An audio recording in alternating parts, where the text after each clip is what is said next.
So we're going to talk now about burial and also cremation. Anita, in your book, you note, and I'm actually going to quote it directly, the question of where to bury non-Jewish family members is a common conundrum. According to ancient Jewish tradition, Jews are buried in cemeteries that have been consecrated for Jews only.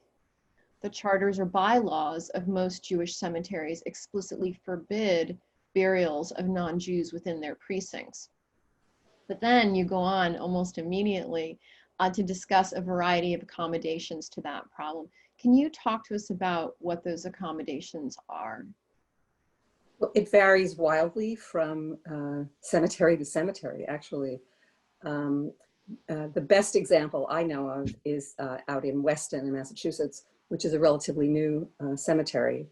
And the design of the cemetery is around a Jewish star, around a six-pointed star. And sections are marked off, but you don't know who's who or where's where. So there's a section in that cemetery for interfaith couples who wish to be buried together, where one person is Jewish and the other one isn't. And you wouldn't, it's not signified anywhere. It is a very private kind of thing. I know of some Jewish cemeteries where non-Jewish loved ones are buried outside the gate, right next to the cemetery, which feels sort of awful to me. But those are the two that I am the most familiar with. There are some cemeteries, some Jews choose to be buried in cemeteries that are non-denominational for exactly this reason, because they want to make sure that it's important to them that their non-Jewish loved one, spouses in particular, children, are with them, are buried with them. So I don't think it's a lot of great choices. And I think and I hope that the option at Beit Olam in Weston will be followed elsewhere. So it respects the wishes of those who feel very strongly that it needs to be only Jews. And I think one of the first people buried at that cemetery was an Orthodox rabbi who wanted to, by his example, in fact, give his blessing to the idea of a whole community that's together and yet respects people's different beliefs. So hopefully that will be a trend in the future. It's painful. It's very painful to face this if that's your family constellation. Mm-hmm. Rabbi Robin, in your experience, do you find that interfaith couples want to be buried in Jewish cemeteries? And if so, as Nita points out, is finding plots in Jewish cemeteries, how easy or difficult has that been for them? I think it varies like anything else, couple by couple. And it's constantly evolving, but I agree with Anita, it can be challenging. And certainly now that we have more and more interfaith couples, hopefully it will change at Jewish cemeteries. But I do find that couples want to be buried together. They want to, spend eternity, whatever that means for them, with the person that they spent their life with. And often they do want to be buried at a Jewish cemetery. It's important to the Jewish partner. And so similarly to what Anita mentioned, so there are a few cemeteries around here in the Philadelphia area where there's something kind of setting apart an area so that it becomes kosher for couples to be buried there who are interfaith couples. But it's still part of the Jewish cemetery, or some choose to be buried at non-denominational cemeteries so they know they can be together. What's unfortunate and all too common is couples, who wants to discuss this while you're living and healthy? I'll be honest, my husband and I are 53 and 62, and we haven't figured out where we're going to be buried. We should be having those discussions, and we're rabbis. So couples who don't deal with other people's funerals all the time are probably less likely to have these discussions. And all too often, the decisions get made at a very difficult time when one partner has just passed away. So that means, and it's traditional in Judaism to bury someone as quickly as possible. So we're not Israel here where we do it within 24 hours, but we do it usually within a couple days. So that means the surviving partner, whatever faith they may be, has to make these very difficult decisions, sometimes with the help of children, very quickly, and has to figure all of this out and negotiate this. So it can be especially challenging when it's that emotionally charged and you're already so distraught from losing a loved one, and then have to navigate, where can we be buried as a couple? Where can we be sure we'll be together, that I'll be with my spouse when the time comes and I pass away as well. Thank you. It's really helpful to know. all these conversations are hard but important, right? Yeah. And related to burial, Anita, traditionally Jews are supposed to be buried and not cremated. And why is cremation forbidden in traditional Jewish law? And why is it that some Jews are now choosing to be cremated? Well, as in my understanding, there's actually a belief in the physical resurrection of the body of Jews, and as well as the spirit, and so that the idea of destroying the body that way was anathema.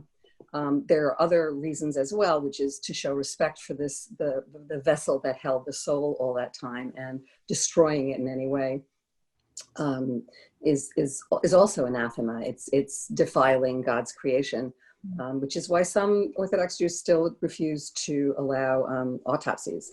Although there are a lot of ways around that in terms of saving a life.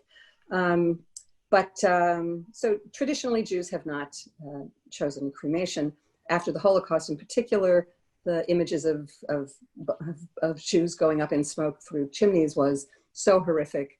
I think it was made even more firm a commitment among some generations.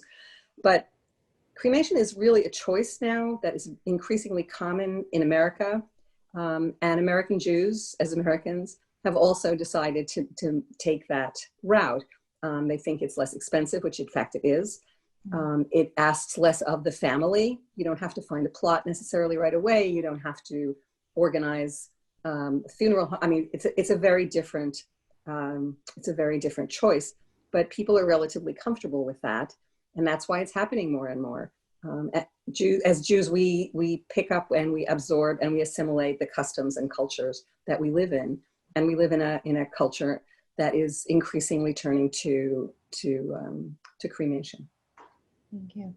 So, Rabbi Robin, if a Jewish person or a loved one, a Jewish person who's another faith, if they want to be cremated, how do you recommend that they convey these wishes to their family? I think like anything else, it's really important to have the conversations. All too often, I find myself in a situation where someone has passed away and I get a call from a relative. They said in their will they want to be cremated, and I don't believe in that, or that's really upsetting to me. And I think had they had that conversation before, it would be difficult, but much healthier. I will say that, interestingly, and I just, in Anita's book, there's actually a section on cremation, and I'm guessing, not having looked back at the 1990 something version, that's a newer section that you added in, or was it always there? It was there yet. It was there. I think it's become more common. Yeah. And I will share with you, both of my parents made that choice over my objections. And my rabbi said, well, you have to decide that because they won't be here. But I had to honor their wishes. They were adamant. Both of them were adamant. And my parents were Holocaust survivors. And they knew exactly what they were doing. So it's still hard for me to even say that, but I know that that's what a lot of people face. And we had the conversation. Wow. So, yeah, we had it many times because they wanted to be sure. So, yeah.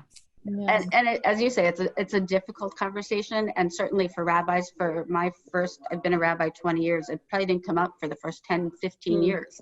And just within the last few years, and a lot of liberal rabbis will now officiate. My thought is I want to honor the deceased choices. Mm-hmm. And if that was their decision, it's not my place to not, I want to be there for their family still. And I want to be able to officiate and offer them comfort and do all the things that Jewish clergy are supposed to do, even though someone's chosen to be cremated.